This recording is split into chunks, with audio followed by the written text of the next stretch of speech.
ఇంటి కొడుకు అల్లుడు ఇద్దరు నడు రోడ్లో చొక్కాలు పట్టుకుని కొట్టుకునే స్థితికి దిగదారు. ఎంత గొడవైతే మాత్రం శత్రు ఇంటల్లునే చంపేస్తాడా? మా చెల్లెలు పేరు చెడగొడతారా? ఎవరిని కొట్టించావు? నీ మొగుణ్ణి. మీపై అరెస్ట్ వారెంట్ ఇష్యూ అయింది.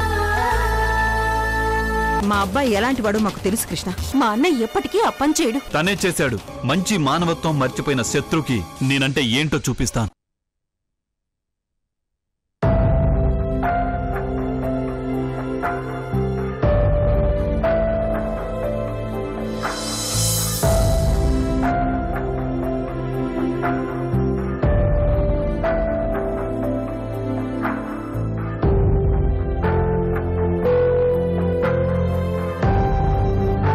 కృష్ణ,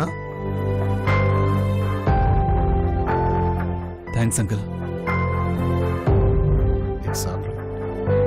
నువ్వేమనుకోనంటే ఒక్క విషయం అడుగుతా. ఏంటంకుల్? అసలేం జరిగిందో పైవాడికి తెలుసు. దయచేసి శత్రు మీద పెట్టిన కేసు వాపస్ తీసుకో. బెదిరిస్తే పని జరగదని ఇలా ప్రేమతో బుజ్జగింపు ధోరణికొచ్చారా? ఆ అవసరం నాకు లేదు కృష్ణ. ఆపదలో ఉన్నవాడికి సహాయం చేయడం నా అలవాటు. అది ఇంటి మనిషి అయినా పరాయి మనిషి అయినా. అన్యాయం చేస్తున్న వాళ్ళని ఎదుర్కోవడం నాకు అలవాటు. అది ఇంటి మనిషి అయినా బయట మనిషి అయినా. శత్రు అన్యాయం చేసే మనిషి కాదు. వాడు నా రక్తం పంచుకు పుట్టిన కొడుకు. నా ఒంట్లోంచి బయటకొచ్చిన రక్తాన్ని కళ్ళారా చూస్తూ కూడా మీరీ మాట ఎలా అంటున్నారు అంకుల్? అందరి ముందు నన్ను చంపుతానని శత్రు ఛాలెంజ్ చేశాడు. తన మనుషుల్ని పంపించి కొట్టించాడు. ఆవేశంలో 1,00,000 మాటలు అనొచ్చు, కానీ శత్రు ఎప్పటికీ అటువంటి పని చేయడు. నన్ను చంపేస్తుంటే మీకీ అనుమానం ఉండేది కాదు కదా? నువ్వు అపోహపడుతున్నావు కృష్ణ. ఇంద్ర మారలేదని అనుమానపడుతున్నావు. ఓ పక్కన శాలిని పెళ్లి ఆపు చేయించావు, ఇంకో పక్కన శత్రువుని జైల్లో పెట్టించావు. ఇవన్నీ నేను కక్షగట్టి చేయట్లేదు. కారణాలున్నాయి కాబట్టి చేస్తున్నాను. మీరెందుకు నన్ను నమ్మట్లేదు? ఏం మాట్లాడుతున్నావు కృష్ణ? మేం నిన్ను నమ్మకపోతే నువ్వు ఇక్కడ ఉండేవాడివా? నాన్న, నేనొకతన్ని ప్రేమించాను, నా కూతురు నీ పేరు మాత్రమే చెప్పింది. నిన్ను నమ్మాం కాబట్టి నీ ఊరేమిటో, నీ కులం ఏమిటో, నీ తల్లిదండ్రులు ఎవరో, నీ గోత్రం ఏమిటో కూడా ఆలోచించకుండా నా కూతుర్నిచ్చి నీకు పెళ్లి చేశానే. పెళ్ళైన 2వ రోజే ఒక అమ్మాయిని ఇంటికి తీసుకొచ్చి నా స్నేహితురాలని చెప్పావు. అందుకనే నిన్ను నమ్మాం కాబట్టే ఆ అమ్మాయి గౌతమ ఇవాళ మా ఇంట్లో ఉంది. అర్థం చేసుకోపోతే ఎలా కృష్ణ? ఇందిరా మోసగాడన్నావు, జైల్లో పెట్టించావు. నీ మాట మీద గౌరవంతో మేమెవరం కూడా ఇందిరా శాలినీల పెళ్లికి వెళ్లనే లేదు. నిన్నెప్పుడు మేం తక్కువ చేయలేదు కృష్ణ. నీ మీద నమ్మకంతోనే నీ మాటల్ని గౌరవిస్తూ వచ్చాం. కానీ ఇవాళ నీ అపోహ వల్ల ఈ కుటుంబం మొత్తం బాధపడుతోంది. ఈ కుటుంబ పెద్దగా ఈ బాధల్ని తీర్చాల్సిన బాధ్యత నాకుంది. అందుకే అడుగుతున్నాను, దయచేసి ఈ కేసు వాపస్ తీసుకో. Sorry uncle. ఏమీ లేని ఈ అనాథను ఇన్నాళ్ళు మీరు నమ్ముతూ వచ్చారు. ఆ నమ్మకాన్ని నేనెప్పటికీ చెడగొట్టుకోను. మీరన్నట్టు నాకు పేరు తప్ప కులం, గోత్రం, ఆస్తి, తల్లిదండ్రులు ఇవేమీ లేకపోవచ్చు. కానీ నీతి, నిజాయితీ, మంచితనం ఉన్నాయి. న్యాయం కోసం పోరాడే ధైర్యం ఉంది. న్యాయాన్ని గెలిపిస్తానన్న ఆత్మవిశ్వాసం గుండెల నిండా ఉంది. ఎన్ని గాయాలైనా సరే గెలుస్తాను. నువ్వు ఓడిపోవాలని నేను కోరుకోను, కానీ చిన్నవాళ్ల విజయాలు పెద్దవాళ్ళకి సంతోషాన్ని ఇస్తాయి. అలాగే చిన్నవాళ్ల తగాదాలు పెద్దవాళ్ళకి తలనొప్పులు, తలవంపులు తెస్తాయి. మరొక్కసారి ఆలోచించు ప్లీజ్. ఈ విషయంలో ఆ దేవుడే వచ్చి చెప్పినా నేను వినను. సరే కృష్ణ, శత్రువుని ఎలా బయటికి తీసుకురావాలో నాకు బాగా తెలుసు. గోడితో పోయేదాన్ని గొడ్డల దాకా ఎందుకని ఆగుతున్నాను? తప్పేట్లేదు. అంకుల్, ఆ తప్పు చేసింది శత్రువుని, నాపై గొడ్డలి వాడింది శత్రువుని. ఇప్పుడు మీరు కూడా ఆ తప్పు చేయకండి. వాడి చెల్లెల్ని కట్టుకున్న బావవి నువ్వు, వాడి కన్న తండ్రిని నేను. వాడి సంగతి నీకన్నా నాకే బాగా తెలుసు.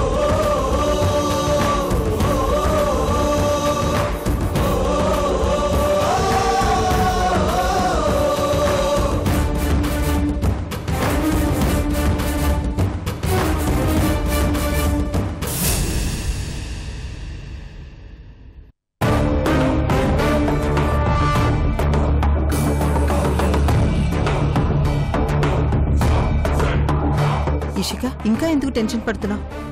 ఆ నవీన తేజలిద్దరూ హాస్పిటల్లో ఉన్నారు. వాళ్ళు బతికే ఛాన్స్ కూడా లేదు. వాళ్ళ నుండి కృష్ణను వేరు చేసేశాం. శత్రువు మీద ఫోకస్ చేయడం తప్ప ఇప్పుడు కృష్ణకి వేరే పనేం లేదు. ఇంకా ప్రాబ్లం ఏముంది? అవునిష్క, ఇంకా ఎందుకు డల్గా ఉన్నావు? ప్రాబ్లం ఏం లేదు కదా. ప్రాబ్లం ఉంది. ఏముందే? ఇప్పటికిప్పుడు ముంచుకొచ్చే ప్రాబ్లం ఏముంది? ఫోన్. ఎంత చేసినా ఆ ఫోన్ మన చేతుల్లో పడలేదు. దాని గురించి మర్చిపో. చేసింగ్ లో అదెక్కడో పడిపోయి ఉంటుందని మనం ముందే అనుకున్నాం కదా. అది ఎక్కడైనా పడిపోతే ఓకే, కానీ రామ్ చేతుల్లో పడితే? కృష్ణకు ఆ ఫోన్ దొరుకుంటే తను ఈ పాటికి ఇంకోలా ఉండేవాడు కదా. ఈ రోజు దొరక్కపోవచ్చు, రేపు ఎప్పుడైనా దొరికితే? ఎలా దొరుకుతుంది? ఎక్కడో పడిపోయిన ఫోన్ ఎవరికో దొరికి దాన్ని ఆన్ చేసిన వాళ్లకు పబ్ మ్యాటర్ తెలిసి కృష్ణకు అందచేస్తే? పిచ్చిగా ఆలోచించి కిషిక. అలా జరగడానికి 1,00,000లో 1% ఛాన్స్ కూడా లేదు. ఒకవేళ ఎవరికైనా దొరికినా దాంట్లో సిమ్ కార్డు, మెమరీ కార్డు తీసి పారేసి తన సిమ్ వేసుకుని వాడుకుంటాడే తప్ప ఇదెవరు ఫోన్ అని కనుక్కునే నిజాయితీ ఎవ్వరికీ ఉండదు. ఎవరికైనా ఉంటే మన పరిస్థితి ఏంటని నేను అడుగుతున్నాను. అనవసరమైన విషయాలకు భయపడొద్దని నేను చెప్తున్నాను.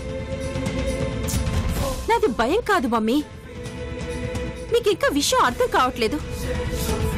నిజం బయటపడితే నా గతేంటన్నది ఆలోచించండి. నా బతుకు ఎంత అసహ్యంగా మారుతుందో ఆలోచించండి. ఆల్రెడీ పబ్ నాటకాన్ని మీడియాలో టెలికాస్ట్ చేయించాం.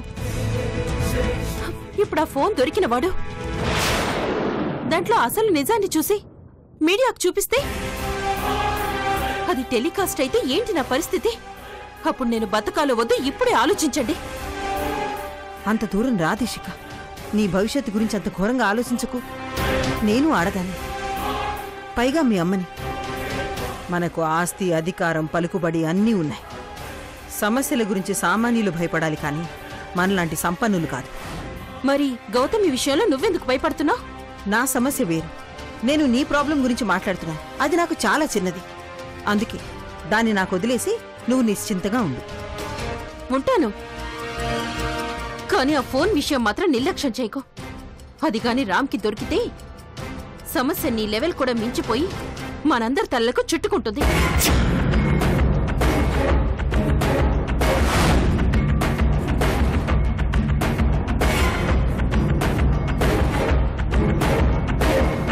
ఇష్క చెప్పింది కూడా నిజమే కదా మాయా? అది అబద్ధమని నేను అంటున్నానా? కానీ ఆఫ్టర్ ఆల్ అంత చిన్న విషయానికి భయపడటం వేస్ట్ అంటున్నాను. ఫోన్ కృష్ణకి దొరికితే పెద్ద ఇష్యూనే అవుతుంది కదా. అవ్వదు. అసలు ఆ ఫోన్ కృష్ణకి దొరకదు. కృష్ణ దాని గురించి ఆలోచించడు. ఇదే జరుగుతుంది అంతే.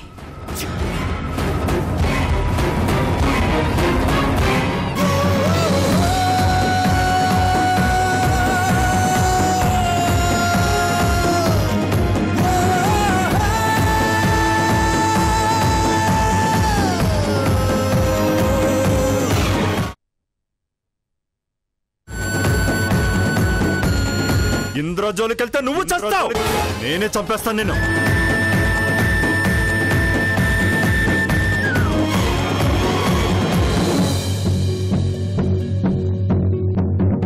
శత్రు, శత్రు, డాడీ, శత్రు ఏంట్రా ఇది? మన బిజినెస్లన్నిటికీ చైర్మన్ గాను, మీ పిన్ని రాజకీయాలకి వారసుడిగా అధికార పీఠ మీద కూర్చోవలసిన వాడివి ఇలా నేరస్తుడిగా సెల్లో కూర్చున్నావు. ఏమైందిరా నీకు? మీరు కూడా నేను బావను కొట్టించాలని నమ్ముతున్నారా డాడీ? అరే, నువ్వు నా రక్తం పంచుకు పుట్టిన కొడుకురా. నువ్వెప్పటికీ అలా చేయవు. నాకు మీ పిన్నికి గొడవ రాకూడదు అనుకుని చిన్నప్పుడే నీ చెల్లెల్ని తీసుకుని ఇంట్లోంచి బయటికి వెళ్ళిపోయి బంధాన్ని కాపాడుకున్న వాడివిరా. అటువంటి వాడివి మీ బావ మీద హత్యాప్రయత్నం చేస్తావని ఎలా అనుకుంటానురా? నా కొడుకు అంత నీచానికి దిగజారుతాడని నేనెప్పటికీ అనుకోనరా. Thanks daddy. ఇదంతా బావ కావాలని చేస్తున్నాడు. ఇంద్రా విషయంలో తన పట్టుదలే నెగ్గాలని కక్ష కట్టాడు. లేకపోతే నేనెందుకు బావ మీదకి మనుషులు పంపిస్తాను డాడీ? నేను కూడా కృష్ణతో మాట్లాడి చూశానురా. తను ససేమిరా అంటున్నాడు. కేసు వాపస్ తీసుకోనంటున్నాడు. అవసరం లేదు డాడీ, నేనే తప్పు చేయలేదు. నిజమేంటో కోర్టులో తెలుస్తుంది. ఈ వీధి గొడవలు, పోలీస్ స్టేషన్లు, కోర్టులు ఏంట్రా ఇది? మీ ఇద్దరి గొడవ మూలంగా ఇంటి పరువు రచ్చకెక్కుతోంది. బజార్లో అందరూ మన గురించే మాట్లాడుకుంటున్నారు. దీనికి ఎక్కడో చోట పులి స్టాప్ పెట్టండిరా ప్లీజ్. నా సైడ్ ఏ ప్రాబ్లం లేదు డాడీ, నేను నమ్మిందే చేస్తాను. అటు కృష్ణ కూడా ఇదే చెప్తున్నాడు. మీ ఇద్దరి మధ్య ఇటు ఇషిక అటు శాలిని ఇద్దరూ బాధపడుతున్నారు. మీ మూలంగా నాకు పిన్నికి కూడా మనశ్శాంతి లేకుండా పోతుంది. సరే శత్రు, నువ్వేం కంగారు పడకు. ఏదో ఒకటి చేసి నేనే బెయిల్ తీసుకొస్తాను. ఈ లోపల మీడియా వాళ్ళకి మటుకు ఏ న్యూస్ ఇవ్వకు, ఓకే? డాడీ, ఏంటి గౌతమి ఇంటికి వచ్చిందా? ఇంటికి రావడం ఏమిటి? తను మీతో పెళ్లికొచ్చింది కదా. మై గాడ్, అంటే తన ఇంటికి రాలేదా? అసలేమైందిరా? పెళ్లికొచ్చిన గౌతమి గుళ్ళో మిస్ అయింది డాడీ. పెళ్లి ఆగిపోవడంతో ఆ హడావుల్లో నేను మర్చిపోయాను. తర్వాత తను మాతో ఇంటికి రాలేదు. ఆ ఇంటికి వెళ్ళిందేమో అనుకున్నాను. లేదు శత్రు, రాలేదు. మరేమైంది? డాడీ, తనకు థ్రెట్ ఉందని పిన్ని చెప్పింది. తనకు ఏదైనా ప్రమాదం జరిగితే మన ఇంటికి వచ్చిన అతిథిని కాపాడుకోలేకపోయామన్న అపవాదు మనకు జీవితాంతం ఉంటుంది. మీరు ఎలాగైనా గౌతమిని ట్రేస్ చేయండి డాడీ, ప్లీజ్ డాడీ. తను మనల్ని నమ్మొచ్చింది. పాపం గతం మర్చిపోయిన ఆడపిల్ల ఒంటరిగా ఎక్కడ ఏ ఇబ్బంది పడుతుందో కాపాడండి డాడీ. నీదెంత గొప్ప మనస్సు శత్రు. చెయ్యని తప్పుకు కృష్ణ నీపై కక్ష కడుతుంటే కృష్ణ ఫ్రెండ్ నువ్వు కాపాడమని చెప్తున్నావు. కృష్ణ నిన్ను ఎప్పటికి అర్థం చేసుకుంటాడు. ప్లీజ్ డాడీ, తను మీరే కాపాడాలి. పిన్నికి ఈ విషయం చెప్పండి. ఓకే శత్రు, గౌతమి గురించి నువ్వు కంగారు పడకు, నేను చూసుకుంటాను, సరేనా?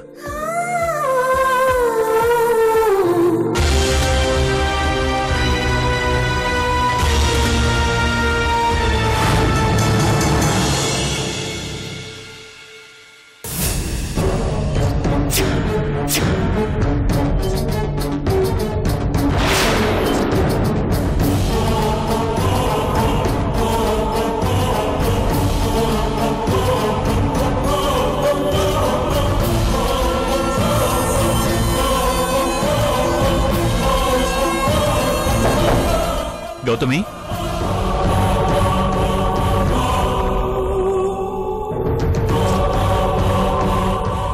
గౌతమి,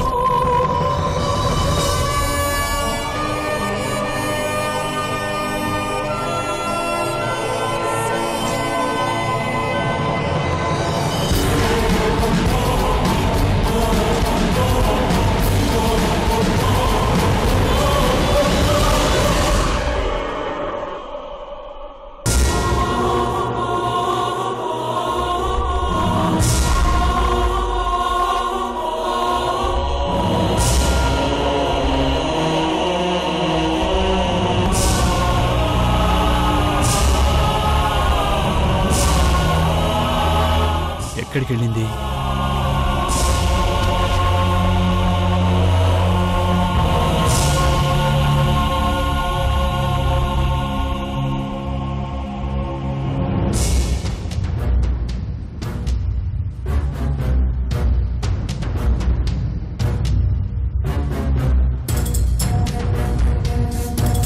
ఆంటీ, గౌతమి ఎక్కడా? అదేమిటి కృష్ణ, నీకు తెలీదా? శాలిని పెళ్లి గురించి శత్రు తీసుకెళ్లాడు కదా. తను ఇంకా ఇంటికి రాలేదా? వస్తే ఇంట్లో ఉండేది కదా.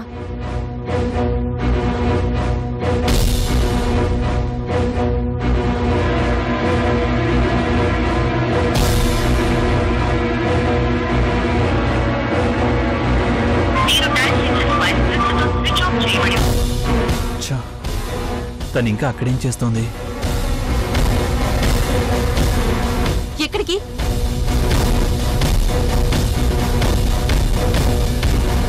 గౌతమిని తీసుకొస్తాను.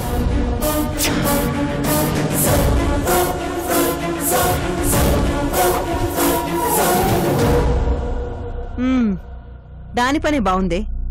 తీసుకువెళ్లే వాళ్ళొకళ్ళు, తీసుకొచ్చే వాళ్ళొకళ్ళు. అయినా అక్కడ పెళ్లి పెటాకులైంది కదా, ఇంకా ఏం వెలగబెడుతుంది అక్కడ? ఆ శత్రుగాన్ని పోలీసులు పట్టుకుపోయారు కదా. ఈ సగం పిచ్చిదాన్ని ఆ పూర్తి పిచ్చిది ఓదార్స్తుందేమో. ఇద్దరు విషం మింగిచేస్తే పీడ పోతుంది. బాగా చెప్పావు. ఆ శాలిని చచ్చినా పర్వాలేదు గాని గౌతమికి ఏం కాకూడదు.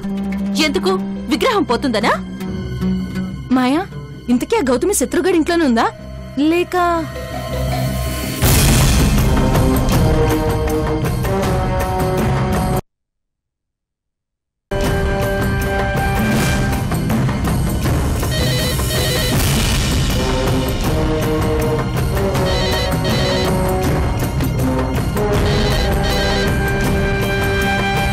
హలో హలో, ఎవరు మాట్లాడుతున్నారు? ఫోన్ చేసింది నువ్వు. ముందు నువ్వెవరో చెప్పి నీ పనేమిటో చెప్పు. ఆ తర్వాత నేనెవరో చెప్తా. ఈ రాక్షస్ అక్కడుందేమిటి? అక్కయ్య, నేను మా ఆయన మాట్లాడుతున్నాను. ఓ మాయాదేవి గారా, క్షేమంగా ఉన్నారమ్మా? ఎవరెలా ఉన్నా మీరు క్షేమంగా ఉండాలమ్మా. ఎందుకంటే మీరు క్షేమంగా ఉంటేనే కదా సిటీ అంతా క్షేమంగా ఉండేది. ఎవరు మాయా? అది ఏమ్మా, సమస్యలు ఆడదానివేనా? నిజంగా సవతి తల్లి అనిపించుకున్నావు. లేకపోతే ఇక్కడ ఇంత ఘోరం జరిగిపోతే చూడడానికి కూడా రావా?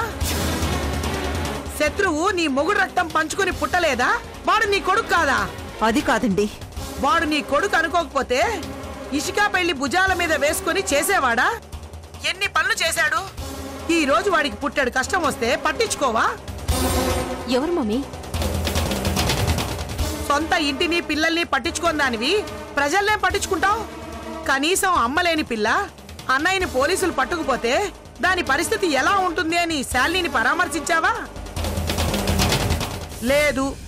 ఎంతసేపు నీ బిడ్డ, నీ అధికారం, నీ ఆర్భాటం అంతే. అది కాదండి, ఒకసారి నా మాట వినండి. ఇన్నాళ్ళు తల్లిదండ్రులు పట్టించుకొని పిల్లల్ని చూసాం. ఇప్పుడు పిల్లల్ని పట్టించుకొని పెద్దవాళ్ళని చూస్తున్నాం. నీకు బుద్ధి లేకపోతే పోయింది. నీ మొగుడు వీళ్ళ కనతండ్రే కదా, ఆయన బుద్ధి ఏమైంది? రోజు గడ్డి పెడుతున్నావా మీ ఆయనకి? అన్నమే కదా తింటున్నారు. అరే, పక్షులకి జంతువులకి ఉన్న మంచితనం కూడా లేదా మీకు? వాటిలో దేనికైనా ఏదైనా అయితే అన్ని స్పందిస్తాయి, ఆదుకుంటాయి. మనుషులుగా పుట్టి ఆ మాత్రం మానవత్వం కూడా లేదు. ఎందుకో ఈ జన్మ, పాడు జన్మ. చెయ్యి. ఎవరంటే చెప్పవేంటి? ఏంటి ప్రాబ్లం? 6 గజాల చీర కట్టి ఆర్భాటంగా అధికారం వెలగబెట్టడం కాదు. అరకిలో మంచితనమైన ఒంట్లో లేకపోతే ఒళ్ళంతా విషం పాకి మనిషి రూపుపోయి క్రూర జంతువుగా మారిపోతాడు. ఎవరు పెద్దమ్మా?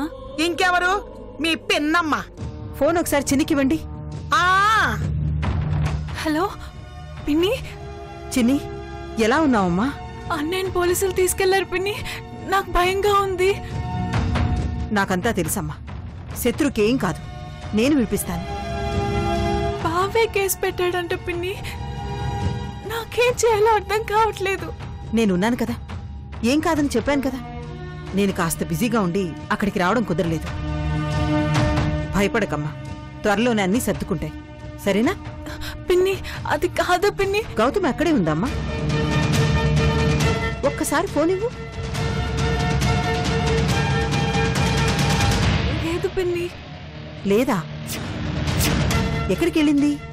తెలీదు పిన్ని. తెలియకపోవడం ఏంటమ్మా? నీ పెళ్లికేగా వచ్చింది.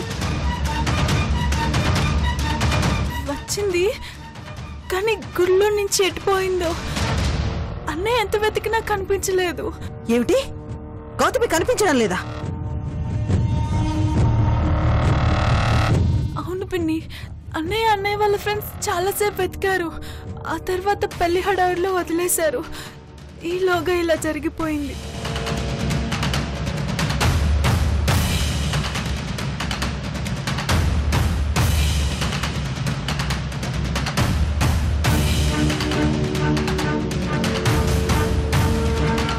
కొంపతీసా గౌతమ్ని బిల్లాగాడు ఎత్తుకుపోలేదు కదా? పిన్ని, నేనేం చేయాలో నాకు అర్థం కావట్లేదు పిన్ని. నువ్వే ఏదో ఒకటి చెయ్యాలి. నాకు చాలా భయంగా ఉంది పిన్ని.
ఎక్కడున్నానని చూస్తున్నావా?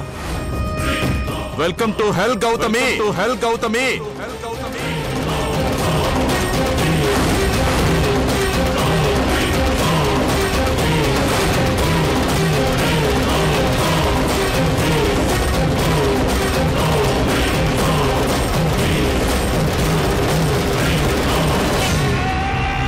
ఏంటలా చూస్తున్నావు? నేనెవరో తెలియనట్టు, ఇప్పుడే చూస్తున్నట్టు ఏంటా చూపు?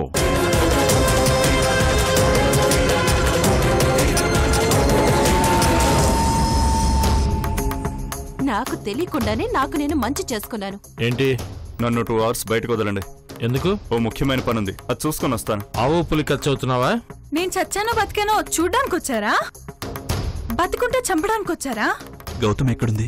నిన్నటి నుంచి కనిపించడం లేదు.